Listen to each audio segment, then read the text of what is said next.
باپ کا انتقال حضور کے اس دنیا پہ قدم رکھنے سے پہلے ہی ہو گیا تھا. ابھی شکم مادر میں تھے کہ حضرت عبداللہ کا انتقال ہو جاتا ہے. در یتیم پیدا ہوئے ہیں. 6 سال کی عمر میں ابوا کے مقام پر ریت کے ٹیلے آئے تو وہاں سیدہ آمنہ کی طبیعت خراب ہو گئی اور پھر لمحے بھی زندگی کے آخری ہیں. سیدہ آمنہ نے محسوس کر لیا کہ یہ میری آخری سانسیں ہیں.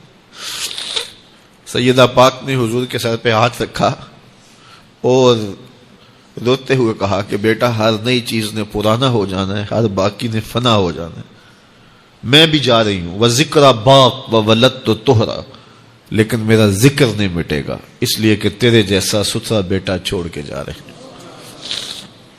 یہ آخری لفظ تھے سیدہ پاک کے کہ سیدہ آمنہ سلام اللہ علیہا کا انتقال ہو گیا. خیر حضور ماں سے لپٹ گئے. امی آپ آگے بولتی نہیں ہیں، لیکن خاموش ہو گیا تھا چمن بولتا. حضور نے وہیں پھر اپنی ماں کی تدفین کی. تدفین کے بعد ام ایمن کے ساتھ سواری پر بیٹھ جاتے ہیں اور چمٹ جاتے ہیں ام ایمن کے ساتھ، اور وہ جا کے حضرت عبد المطلب کے سپرد کر دیتی ہیں. تو حضرت عبد المطلب حضور کو آغوش میں لے کے بڑا روئے اور ام ایمن سے کہا کہ میرے اس بیٹے کا تم نے خاص خیال رکھنا ہے. اور پھر انہوں نے اتنا خیال رکھا کہ میرے حضور فرمایا کرتے تھے ام ایمن میری ماں کے بعد میری ماں ہے. 2 سال کے بعد حضرت عبد المطلب کا بھی انتقال ہو گیا. ابن حشام کے یہ لفظ سینہ چیرتے ہیں کہ جب امیر قریش کا جنازہ اٹھا تو سارا مکہ جنازے کے لیے امڑ آیا، لیکن لوگوں نے 8 سال کے ایک بچے کو دیکھا جو دیواروں سے لپٹ لپٹ کے رو رہا تھا. آج یہ سہارا بچھن گیا تھا.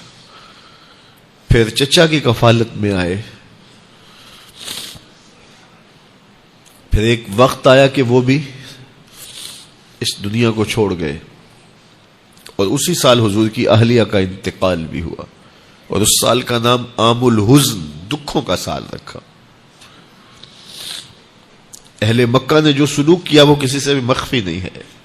پتھر مارے، گڑھے کھودے، کانٹے بچھائے، اجریاں ڈالی، اپنے گھروں کے کوڑے لا کے حضور کے گھر کے سامنے رکھ دیے.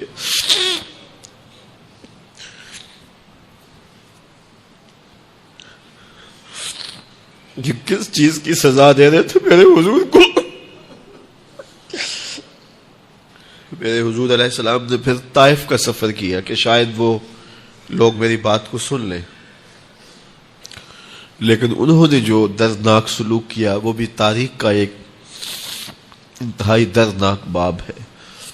انہوں نے اوباشوں کے ہاتھوں میں پتھر دیے اور جس راستے میں میرے حضور نے گزرنا تھا ان کو اس راستے پہ کھڑا کر دیا اور کہا ان پہ سنگ زنی کرو. اور وہ آقا کریم پہ پتھر مارتے، حضور کے پاؤں پہ پتھر مارتے. آقا کریم علیہ السلام پاؤں اٹھاتے تو وہ دوسرے پاؤں پہ مارتے. پھر حضور شدت درد سے بیٹھ جاتے تو ان کے 2 گھنڈے دائیں بائیں سے آگے بڑھتے اور حضور کو کندھوں سے پکڑ کے اٹھاتے، پھر سنگ باری کرتے.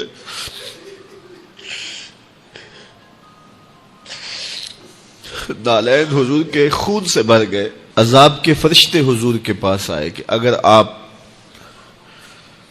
بد دعا بول دیں تو ابھی ہم ان پہاڑوں کو جوڑ دیتے ہیں اور یہ طائف کے لوگ پس جائیں گے ان پہاڑوں کے درمیان.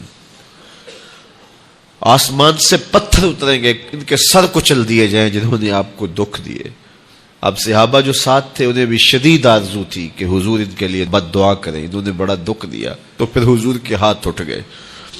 صحابہ کا خیال یہ تھا کہ ابھی حضور کی زبان کھلے گی اور بد دعا کے لفظ نکلیں گے اور یہ پیس دیے جائیں گے. لیکن جب وہ لب کھلے، وہ پتلی پتلی گلے قدس کی پتیاں، وہ لب ہائے دور جب کھلے تو لفظ کیا تھے؟ اے اللہ میری قوم کو ہدایت دے دے، یہ مجھے جانتی نہیں. اور کہا کہ مجھے ان کی نسلوں سے ایمان کی توقع